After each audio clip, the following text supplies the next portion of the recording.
প্রিয় দর্শক দেখেন ঈদের আনন্দে ঈদের উৎসবে কত সুন্দর করে রঙিন করে সাজিয়েছে, ভরপুর বিনোদন। এখানে সবাই খাওয়া দাওয়া করতেছে, দেখেন কত সুন্দর,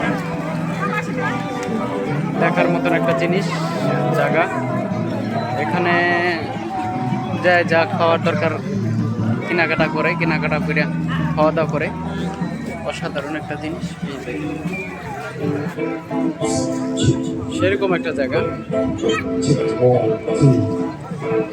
বোঝার মতো একটা জায়গা।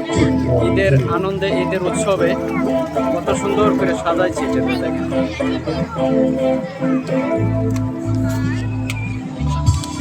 এই যে দেখেন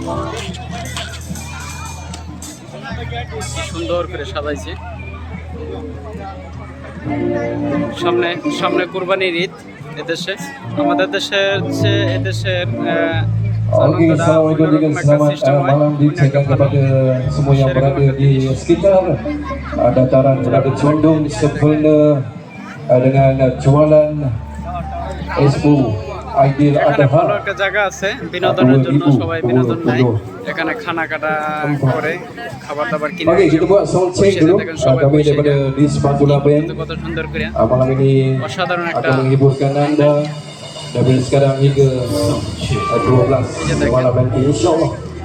কত সুন্দর করে আলোচনা করছে। Jerry kita official punya কম করে 20 দিন থাকবে silakan. এই বেচাকেনা, ঈদের আগ থেকে ঈদ পর্যন্ত থাকবে এগুলো। kepada semua warga Indah yang berada di pekarangan negara menunjukkan mengucapkan selamat datang kepada anda semua.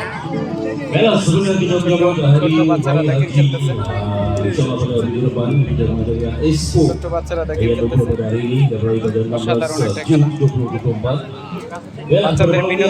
বাচ্চাদের বিনোদনের জায়গা। Kumpulan pastor daripada Tua Indah di Spatula yang akan menghiburkan anda. Dan jangan lupa kita akan berbagai barangan-barangan produk yang istimewa yang penting sekali. Saya berjanji kepada semua yang berada di sini, yang penting sekali harga yang ditawarkan memang cukup istimewa.